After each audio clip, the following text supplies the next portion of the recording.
Hello guys, मैं हूं अभिषेक और आज के इस वीडियो में मैं डिस्कस करने वाला हूं वन पीस के लेटेस्ट चैप्टर 1151 के बारे में। गाइस फाइनली इस चैप्टर में हमें इतने सारे चैप्टर्स के बाद लूफी, जोरो और सांजी दोबारा से देखने को मिले हैं, जो कि हजरुद्दीन के क्रू के साथ अभी भी लोकी के पास अंडरवर्ल्ड में ही हैं। इसके अलावा इस चैप्टर में हमें सेंट किलिंगहैम का हाइब्रिड फॉर्म भी रिवील होते हुए देखने को मिला है, जो कि काफी ज्यादा शानदार लग रहा है। और क्या एल्बाफ पर फाइनल वॉर स्टार्ट होने वाला है, इस बारे में भी हमें इस चैप्टर में जानने को मिला है। तो विदाउट वेस्टिंग एनी टाइम इस वीडियो को स्टार्ट करते हैं, लेकिन उससे पहले इस वीडियो को लाइक जरूर करें और इस चैनल को सब्सक्राइब करना ना भूलें।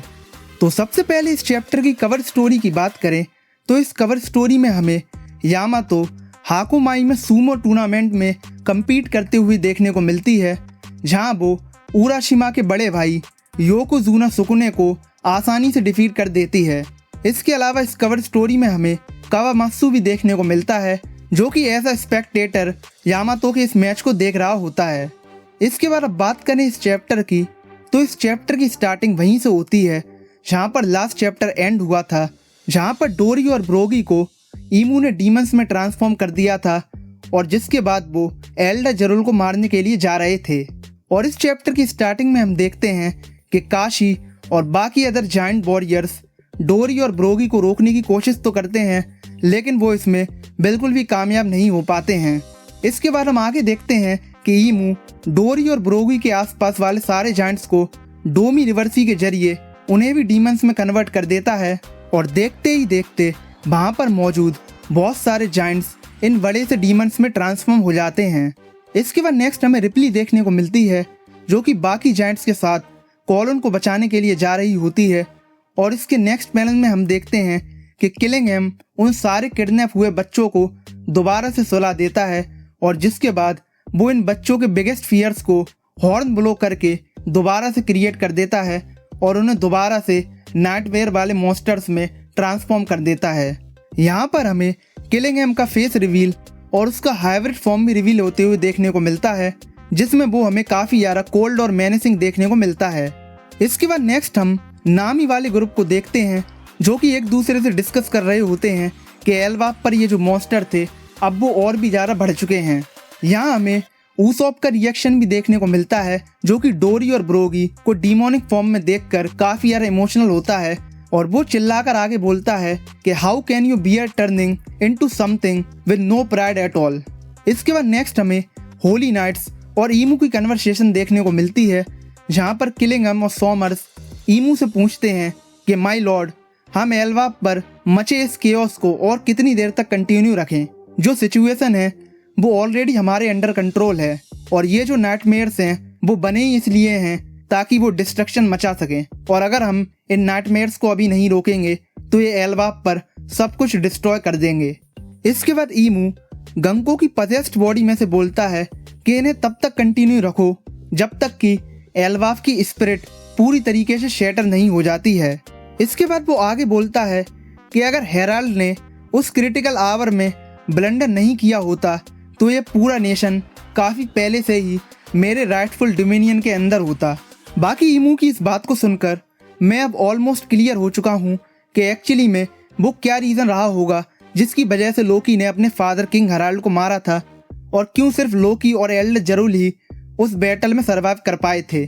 बाकी अगर आपको इस बारे में जानना है तो प्लीज आप मेरे इस चैनल को अभी सब्सक्राइब कर लें, क्योंकि मैं इस टॉपिक के ऊपर एक डेडिकेटेड वीडियो लाने वाला हूं, जिसमें मैं इसी के बारे में बात करूंगा कि क्यों लोकी को अपने फादर को मारना पड़ा और एक्चुअली में उस कासल में उस दिन क्या हुआ था। इसके बाद नेक्स्ट हमें एक फ्लैशबैक देखने को मिलता है, जहां पर हम देखते हैं कि चॉपर गवान को सेव करने के लिए उसके साथ साथ अंडरवर्ल्ड में जंप कर देता है और यहाँ पर हम देखते हैं कि वो दोनों ही काफी तेजी से अंडरवर्ल्ड में गिर रहे होते हैं। इसके बाद चॉपर अपने आप को काम करता है ताकि वो गवान को सेव कर सके, और जिसके बाद नेक्स्ट पैनल में हम देखते हैं कि चॉपर गार्ड पॉइंट का यूज करके गवान को बचा लेता है। इसके बाद नेक्स्ट हमें लोकी और हजरुद्दीन की बहस देखने को मिलती है, जहाँ ये दोनों ही किंग हेराल्ड के बारे में डिस्कस कर रहे होते हैं। यहाँ हमें फाइनली इतने चैप्टर्स के बाद लूफी, जोरो और सांजी भी देखने को मिलते हैं और यहाँ पर लूफी सडनली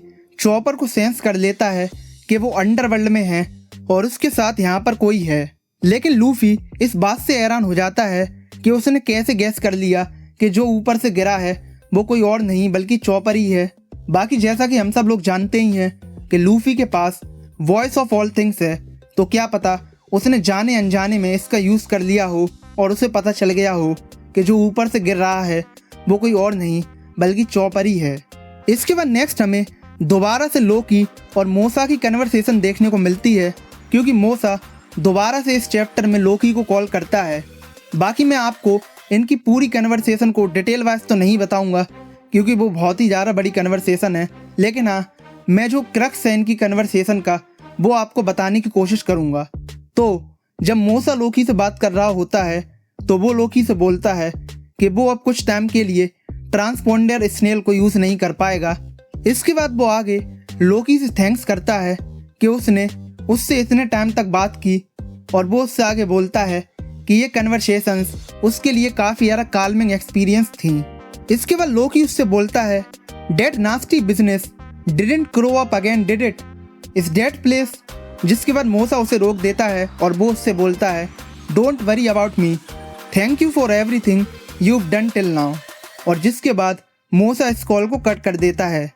बाकी इनकी इस बात से मैं सिर्फ एक ही स्पेकुलेशन लगा सकता हूँ कि मोसा कोई और नहीं बल्कि एल्वाफ की लाइब्रेरी में मौजूद वो ओल्ड आउल है जिसका नाम शायद गिमलेट है, क्योंकि मुझे और कोई ऐसा कैरेक्टर याद नहीं आ रहा है जो लोकी से ऐसे बात करेगा।